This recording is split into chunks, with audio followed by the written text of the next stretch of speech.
So I think it's about time we had a little bit of a chat about compost, and one thing in particular about compost, and that is the ever increasing cost of it. Every single time I go to buy compost from the shop, I swear it has got more and more expensive. And if, like me, like any sort of gardener or allotmentier or anything like that, you might find that over the course of a year or a growing season, you might find yourself using quite a lot of compost. Now I, personally, yes, I admit, hands up, I am guilty of using quite a lot of bagged compost. And I actually use it here, here, here, here, here, here, here, here and here, over here, in here, here and here, all the way over there, over here, over here, over there, in that one, in all these buckets, in this bed, in this bed, in these quad grows, and I even use quite a bit of it down here in the greenhouse, whether it's sort of over here, sowing this garlic that's actually looking pretty good, or whether it's behind me here with the sweet peas that are actually looking quite good as well, or the little tomatoes that we had in here over the summer, the sort of extra tomatoes we had, these pots full of compost. I use quite a bit of it, and we'll come to the cost of it in just a moment, and what I think is wrong with the cost of that and many other things at the moment. There'll be some sort of tedious link in here anyway, but let me show you this. I need to show you this first of all. This here is a Westland Grocer, and you can see the bag's open. It's half empty. It's one I've been using here for all this stuff. Now normally I would get my little car, drive down Linlithgow High Street to the other end of town to the little retail park where B&M is, and I can get 3 bags of that sort of Westland Grocer compost for £15. Or sometimes, if I'm feeling a bit flush, I get the Miracle Grow all-purpose one in the yellow bag, and I think that's 2 bags for £14. So, you know, not much. Obviously, the one you're getting more compost than the other, but that's the general price that I'm paying around and about at the moment for the price of compost. Now, if you were to buy a big ton bag or something like that, buy it in bulk, you would get it cheaper. However, buying it in bulk is still subject to the increases in cost that we've seen recently. So that Westland Grocer one there, if we go back just a few years for exactly the same 3 bags, same size, same brand, same type, same shop, I was getting 3 bags for only £12. So it's gone up quite a bit. And the problem, what is causing the problem with the price of compost? And it matters with everything, honestly, everything in and around the garden, whether it's things that go in a greenhouse, whether it's seed trays, whether it's seeds, whether it's greenhouses. The prices are going up because of inflation and because of the economy. And it's not unique to us here in the UK. It is a worldwide problem. Now, let me explain this to you by the use of Freddo chocolate bars. And for those of you who don't know what a Freddo chocolate bar is, this is a Freddo chocolate bar here, or the more exotic caramel Freddo chocolate bar. But why am I stood here in my greenhouse waffling on about Freddo chocolate bars? Let me take you back in time. I'm going to take you all the way back to 2005. 2005, when I maybe had a little bit more hair and my beard wasn't quite as white. The minimum wage here in the UK was £5.05 an hour. The cost of one of our deliciously chocolatey chocolate frogs was indeed 10p. So if you worked for 1 hour, you could get 50 of these little beauties for your hour's work. Fast forward to now, it is 2025. The minimum wage here in the UK is £12.21. This lovely little chocolatey frog is now 35p. So if you went off to work and you worked your hour, you could now buy 34 of them. That is 16 less chocolate frogs per hour. Now, admittedly, there has in that time been a 142% rise in pay. However, there has been a 250% rise in the cost of chocolate-shaped frogs. So you can see where the problem is here. The minimum wage today, instead of being £12.21, would need to be £17.50 to get the same amount of chocolate frogs now in 2025 than it could 20 years ago in 2005. Now, it'd be very easy. It would be so easy for me to stand here and go, oh, the people who make the compost, they've put the price up. It's all them. They're making all that money. Oh, the garden centres are all B&M. It's their problem. It's their fault. They've all put the prices up. The price of everything, literally, the price of everything has gone up. So it now costs more for the people who make the compost to make the compost, because all their stuff costs more money, all their equipment, buildings, all the people who work for them, all cost more money. The garden centres, all their lights, all their buildings, all their plants, all the people who work for them, all costs more money. So where does that money go? It goes onto the price of a bag of compost. Who pays for that? We pay for that. So this sort of next year, 2026, I am going to try. I'm not going to promise, I'm not going to say 100% I'm going to do it.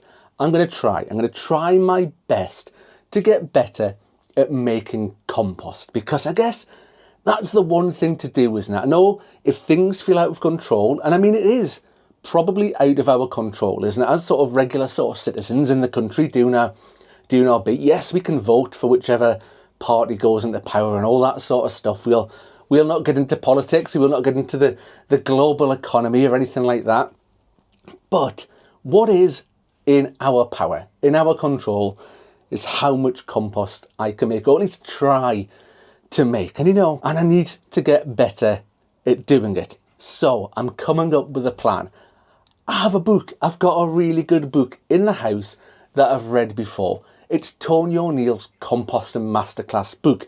Everything I could ever need to know about making compost is written in that book. So again, it's not written. Knowledge isn't really an excuse, because it's all there and it's written down in front of me. There's probably 1,000 really good videos, not one of mine, admittedly, out there on YouTube for making compost. How to do it simply, easily, and really, really well. Now, I don't really have a load of very good excuses for not doing more with making my own compost. I mean, for me, it's probably a bit of a time thing. I probably prioritise a lot of other things ahead of making my own compost. Now, I'm going to change it. I'm definitely going to change it this year, because we do have things at the allotment. Now, we are on plot number 1, so it does look a bit messy because we're moving to plot number 2, remember. But if you have a look about on plot number 1, all the wood chips on the path, fresh. They were fresh a few years ago, whatever. They're worn down. Perfect composting material. There's loads. You can see all the weeds I've cultivated whilst I've been concentrating on plot number 2.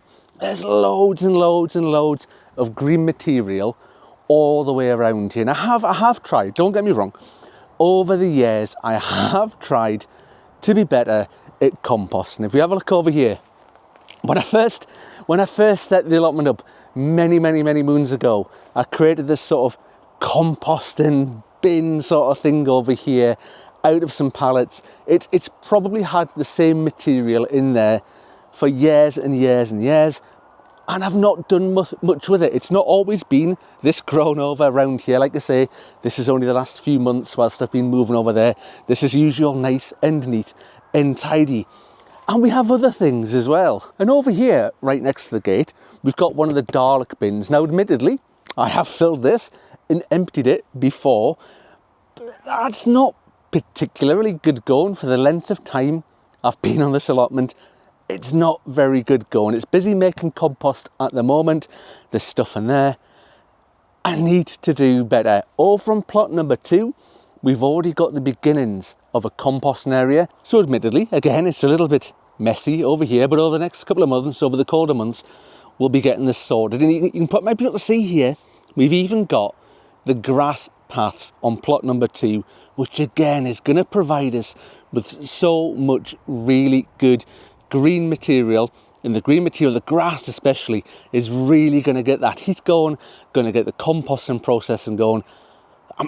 I'm running out of excuses here not to do this. And you see, plot number 2, we've got a covered sort of composting bin bay thing here already. There's another one there, it needs a little bit of TLC, another one next to it, and another one at the end. So we've got this sort of 4 bay sort of composting system already built along here. Yeah, the things need trimmed back, the grass needs cut, the bushes need cut back, all that sort of stuff. Give us easy access, because if I don't have easy access, if I leave it, if I make it tricky for myself, I'll start coming up with excuses not to do it. So I know we've maybe been just a little bit silly in today's video to try and demonstrate the problems in today's economy with frog-shaped chocolate, but it helps to highlight what is a really serious problem. I mean, everything is more expensive. Houses, cars, or your groceries that you're picking up every day from the supermarket. Whether it's in the gardening world, greenhouses, cell trays, seeds, compost, it is all more expensive.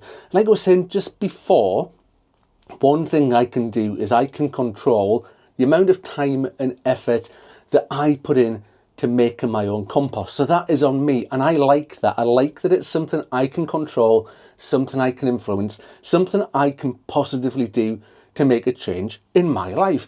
Now, if I don't do that, and if I end up buying bagged compost from the shop, that's on me. That's my fault. And again, just the other week there, I did a video on saving seeds from tomato plants.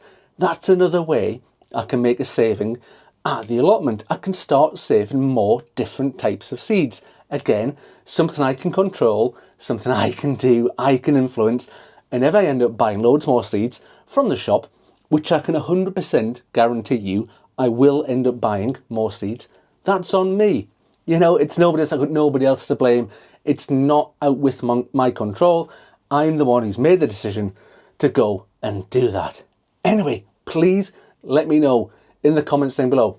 Are you suffering with the price of compost, with the price of seeds? Do you have any top tips on making your own compost? I showed you before, up at the plot, there's loads of green material kicking about. I think probably what I'll struggle with is getting the volume of brown material, getting enough brown material in the mix so that I'm not just making this big old sloppy mess. If you've got any top tips on where to get loads of brown material from for your compost, please let me know in the comments down below. Anyway, hopefully you found that interesting, something a little bit different. I always like to mix it up, bring you different content and have a chat about different things. So that is me done for today. Thank you for watching, folks, and I'll see you on the next one. Bye for now.